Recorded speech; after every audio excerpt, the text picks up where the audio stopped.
네, 오늘 제목을 흩어진 복음의 씨앗이다 이렇게 한번 지어 보았습니다. 여러분들 다 꽃 구경 갔다 오셨는지 모르겠습니다. 지금 벚꽃이 아주 이쁜데 저희 집 앞에는 호수가 있는 공원이 있어가지고 아주 사람들이 아주 붐비는데 저는 꽃 구경을 동네에서 아주 잘했습니다. 어느덧 그 추웠던 겨울이 지나가고 이제 꽃이 피는 봄이라는 계절이 성큼 다가왔습니다. 저는 근데 이 꽃들 중에서도 정말 어릴 적부터 진짜 강하다라고 생각되는 꽃이 있습니다. 예상하신 것처럼 민들레 꽃이 있지요. 길을 걷다 보면은 참 많이 보입니다. 따로 심어 놓은 것 같진 않은데 어디 보도블록 사이에도 피어 있고 경계석에도 피어 있고 아파트 외벽 밑에 모서리에 보면은 또 피어 있고 꽃이 자랄 수 없을 것 같이 생긴 곳에 민들레꽃은 그런 곳에 피어 있습니다. 바람이 불고 사람이 밟고 지나가는 그 자리에서 강한 생명력으로 계속해서 남아 있지요. 또 강할 뿐만 아니라 아름답기까지 하지요. 그 노란색의 그 꽃빛이 이쁘기도 하지만 이제 꽃이 지고 나면은 이제 우리가 아는 민들레 홀씨, 민들레가 이렇게 씨가 동그랗게 또 생기지 않습니까? 정말 부들부들해 보이고 이렇게 만지고 싶은 그런 민들레 홀씨가 생기지요.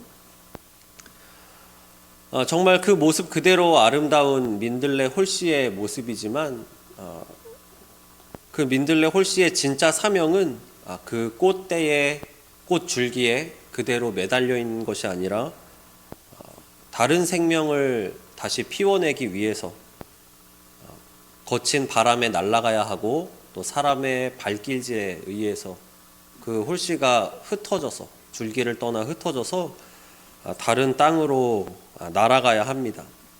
그 사방으로 흩어진 민들레 홀씨들은 이름 모를 들판에 떨어지기도 하고 우리가 나눈 것처럼 보도블럭 사이에 떨어지기도 하고 그렇게 이름 없는 곳에 또 정해지지 않은 곳에 그렇게 떨어지지요.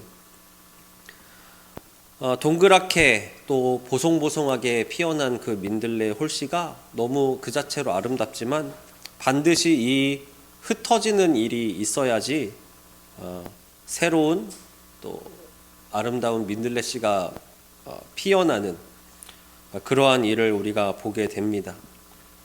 그렇게 흩어지지 않으면 결국 새로운 생명을 탄생시키지 못하고 그 자리에서 그대로 말라 죽게 되는 것이지요.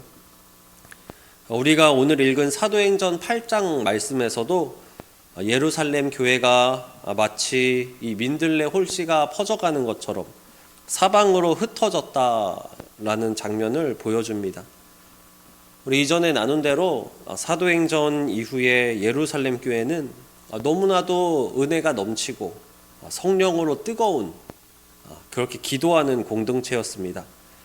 그런데 하나님께서는 그 따뜻한 울타리 그곳에만 머물러 있게 하지 않으시고 그들에게 박해라는 거센 바람이 불게 하셨습니다. 그래서 그 결과는 우리가 읽은 대로 성도들이 사방으로 흩어졌다라는 결과를 맞게 되었지요. 사람들의 눈에는 그 교회가 위기인 것처럼 보였습니다. 이렇게 잘 모이고 그렇게 성령을 경험하고 그렇게나 기도를 뜨겁게 하는 그런 사랑이 넘치는 공동체가 박해 때문에 여기저기 다 흩어져 버리다니 사람이 볼 때는 정말로 엄청난 위기처럼 느껴졌겠지요. 교회가 분해된 것처럼 보이니까요. 하지만 하나님께서 보시기에는 달랐습니다. 온 세상에 그 복음의 씨앗을 퍼뜨리고 그곳에서 복음의 새 생명들이 자라나게 하시기 위하여서 하나님께서 고난을 통하여서 허락하신 그런 흩어짐이었던 것이지요. 이 말씀을 통해서 우리 삶에 불어오는 흩어짐의 바람 속에서 감춰져 있는 하나님의 놀라우신 은혜를 함께 나누기를 소망합니다. 우리 본문 1절에서 읽은 것처럼 스데반 집사의 순교가 있었지요. 이전에 7장에서. 그리고 나서 예루살렘 교회에 큰 박해가 있었습니다. 이 박해로 인해서 성도들은 자기의 가정을 지키고 자신의 신앙을 지키기 위하여서 자신의 집을 떠나야 됐고, 정든 내 고향을 떠나서 사마리아 땅, 모든 유대 땅으로 흩어져야만 했습니다. 여러분들 한번 상상을 해보시기 바랍니다. 우리가 이 자리에서 나의 삶의 터전을 잡고 정말 어릴 때부터 오랫동안 살아왔던 터전인데, 그 모든 인간관계의 배경들, 나의 모든 관계의 배경들, 그것을 다 버리고 삶의 기반을 다 버리고 다른 곳으로 떠나야 하는 그 성도들의 마음이 얼마나 막막했습니까? 결코 자신이 스스로 자원해서 떠난 것이 아니었습니다. 그냥 당한 거죠. 억울하고 고통스러운 상황에서 그렇게 떠나가야 했던 것입니다. 우리 삶 가운데에서도 내가 일구었던 생각들, 계획들이 어긋나거나 그대로 되지 않을 수 있습니다. 그리고 우리는 그럴 때 묻지요. 하나님께 이것의 의미가 무엇인지, 왜 나에게 이런 어려움을 주시는지 말입니다. 하지만 오늘 본문을 통해서 우리가 알 수 있는 것은 이 모든 아픈 가정의 배후에 하나님의 선하신 계획이 있으시다라는 것입니다. 사도행전 시작 부분, 사도행전의 가장 중심 말씀이라고 말씀드릴 수 있는 사도행전 1장 8절이 있지요. 그곳에서 예수님이 제자들에게 이렇게 말씀하셨었죠. 예루살렘과 온 유대와 사마리아와 땅끝까지 이르러 내 증인이 되리라 라고 말씀을 하셨었습니다. 하나님은 우리가 안주하고 있는 그 좁은 울타리를 넘어서 더 넓은 하나님의 계획 속으로 우리를 인도하시기 위해서 때로는 고난이라는 바람도 사용을 하시는 것입니다. 그들이 사마리아로 들어가서 복음을 전했다라고 그렇게 기록이 되어 있는데, 평소에 예루살렘 사람들이라면 결코 자기 발로 스스로 사마리아로 갈 일은 없습니다. 그 사람들이 내가 사마리아의 복음 전하러 내 발로 찾아가야지 할 일은 없을 겁니다. 그런데 하나님께서는 사마리아에 있는 사람들도 복음을 듣게 하시고 하나님 백성 삼으시려고 이들을 고난이라는 방법을 통해서 사마리아 땅까지 들어가게 하신 것입니다. 그래서 우리의 삶의 풍랑 가운데에서도 우리는 낙심하기보다는 하나님께서 나를 이곳에 보내신 하나님의 선한 뜻이 있으시구나, 그것이 무엇일까 묻고 기도하며 찾는 그러한 우리의 삶이 되기를 바랍니다. 하나님께서는 결코 우리를 망가뜨리려거나 우리를 무너뜨리기 위해서 흔드시는 것이 아니라 하나님의 선하신 계획을 나를 통해 이루시고 우리를 통하여서 새 생명을 얻게 하시기 위하여서 흩으시는 분이시김을 신뢰하시기를 바랍니다. 그리고 1절 하반절에 우리가 주목해야 할 매우 인상적인 대목이 또 나옵니다. 뭐라고 써있냐면 사도 외에는 다 유대와 사마리아와 모든 땅으로 흩어지니라 라고 그렇게 쓰여 있지요. 이것이 무엇을 의미하는 것 같습니까, 여러분? 교회의 지도자들이었던 사도들은 예루살렘에 있었다라는 것이죠. 여기서 읽은 대로 사도 외에는 다 유대와 사마리아 모든 땅으로 흩어졌다라고 써 있는 걸 보시기 바랍니다. 사도들이 나가서 그 낯선 땅에서 복음을 전했다라는 것이 아니라 사도 외에 그리스도인들이 흩어졌다는 것입니다. 이름도 쓰여 있지 않은 사람들, 어느 것에 기록되어 있지 않은 어느 그리스도인들, 그들이 흩어졌습니다. 이것이 우리에게 어떤 큰 위로를 줍니다. 하나님의 나라는 정말 특별한 훈련을 받은 사람, 높은 신학교를 나온 사람, 그런 사람들을 통해서 확장되는 것이 아니라 바로 우리를 통하여서, 그리스도인인 우리를 통하여서 그 복음의 씨앗이 퍼져 나간다는 사실입니다. 우리 삶의 현장에서 매일같이 치열하게 살아가고 있는 성도 여러분 한 분 한 분이 바로 하나님이 세상 속에 심어 놓으신 거룩한 복음의 씨앗이십니다. 여러분들이 있는 그 가정, 여러분들이 하나님께서 허락하신 여러분들의 그 삶의 자리가 하나님께서 민들레 홀씨가 퍼져나가서 그 씨가 다시 민들레가 되는 것처럼 그 자리에 심어 놓으신 거룩한 씨앗, 그 자신이 바로 성도 여러분 한 분 한 분입니다. 이 사도행전에서 성도들이 그 흩어진 유대와 사마리아 땅에서 무엇을 했겠습니까? 복음을 전하면서 매일같이 먹지도 쉬지도 않으면서 그러진 않았겠지요. 그들이 한 것은 그냥 그곳에서 여전히 먹고 사는 문제로 고민하면서 가정을 지키고 나의 삶과 신앙을 지키는 일을 계속해서 하는 것이었습니다. 낯선 사람들 틈에서 이제는 배경에 아는 사람도 없고 아는 지역도 없이 그 낯선 땅에 들어가서 모르는 사람들 사이에서 눈치 보면서 일하면서 그렇게 가족들과 하루하루를 버텨냈을 것입니다. 그들의 일상은 어떤 복음을 전하거나 전도를 하는 그런 화려한 일상이 아니라 그냥 단순한 생존을 위한 투쟁이었습니다. 그런데 성경은 그들의 이러한 삶을 보고 두루다니며 복음의 말씀을 전했다라고 기록하고 있습니다. 그들에게 일터와 삶의 자리는 단순한 생존의 장소가 아니라 복음의 씨앗을 심는 거룩한 선교자의 자리였던 것입니다. 우리들이 매일 출근하는 직장 있지요.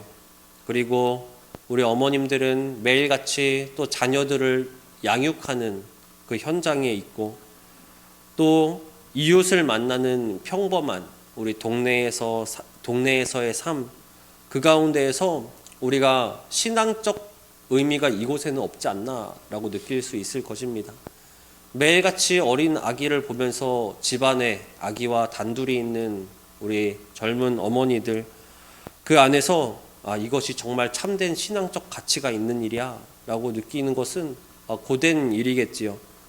그런데 우리의 그런 평범하고 쳇바퀴 돌아가듯 돌아가는 그 자리가 신앙적 의미가 없다라고 여기지 마시기를 바랍니다. 왜냐하면 하나님께서 내가 있는 그 자리에 그냥 두신 것이 아니기 때문입니다. 우리가 있는 그 자리가 바로 우리를 흩으시고 복음의 씨앗이 자라나게 하시기 위하여서 두신 자리이기 때문입니다. 예전에 칼빈, 이제 종교개혁자 칼빈 목사님 많이 들어보셨죠? 이제 그분은 그렇게 말했습니다. 모든 직업이 성직이다, 이렇게 말을 했습니다. 모든 직업이 성직이다. 왜냐하면 우리가 처해 있는 모든 환경과 삶의 자리는 그냥 된 게 아니라 하나님께서 어떤 소명으로 나를 거기에 두신 것이기 때문에, 그렇기 때문에 모든 직업이 성직이다라고 그렇게 해석을 해서 말을 해줬습니다. 우리가 작다고 여기는 그런 것들, 매일같이 쳇바퀴 돌아가듯 출근하는 직장, 또 자녀 양육, 이웃과 만나는 그 작은 사소한 일들, 그 모든 것들이 사실은 그냥 되는 것이 아니라 어떤 소명이 있어서 하나님께서 그 시간에 그 자리에 나를 두셨다라는 것이지요.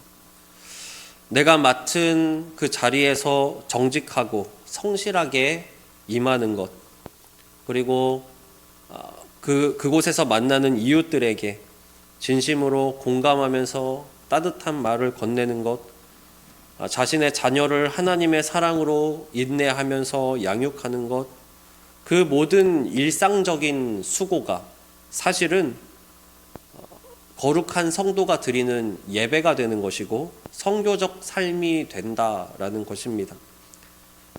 그래서 우리가 이렇게 생각하지 않기를 바랍니다. 저는 그냥 평범한 월급쟁이일 뿐인데요. 저는 그냥 주부일 뿐인데요. 이것이 아니라 우리들의 땀이 맺히는 그 자리가 바로 하나님께서 임재하시는 거룩한 처소입니다. 여러분들이 밟는 그 땅이 하나님께서 변화시키고자 나를 보내신 사마리아 땅이라는 것입니다. 우리의 일상을 존귀하게 여기시는 하나님의 마음을 깨닫고 그 안에서 복음으로 살아가는 그런 은혜가 있기를 소망합니다. 우리가 흩어진 자리에서 복음의 씨앗으로 살아가겠다 이렇게 다짐을 하지만 다짐은 수없이 했죠. 사실은 지금 우리가 인생을 살아가면서 다짐은 수없이 했지만 결코 그것이 쉽지는 않습니다. 오늘 다짐했다고 내일 당장 내가 새롭게 확 변해버리거나 그러지는 않지요. 근데 그렇게 결심을 하고 우리가 또 가정으로 일터로 돌아갔다고 해도 때때로는 지치고 또 적당히 너무 힘들어지면 적당히 여기까지만 할까 하면서 타협을 하게 됩니다. 또 어쩔 때는 이런 생각이 든 적도 있습니다. 나 혼자 이렇게 마음 먹고 산다고 해서 뭐가 변하나? 세상이 변하나? 우리의 의지나 결단만으로는 이 고단한 삶을 믿음으로 이겨내기가 참 쉽지가 않은 현실입니다. 그럴 때에 우리는 어떻게 다시 신앙으로 일어날 수 있을까요? 당연하듯 우리는 다시 그리스도를 바라보아야 하는 것입니다.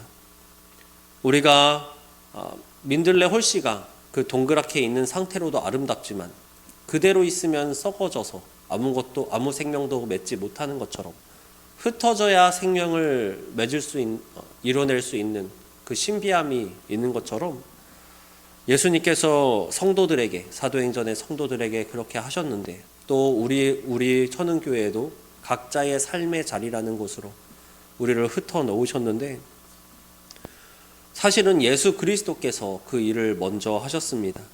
예수님께서는 하늘 보좌, 그 높은 곳, 그 가장 영광스러운 곳을 그 보좌를 두시고 이 땅에 내려오셔서 우리를 위하여서 생명의 한 미랄이 되어 주셨습니다.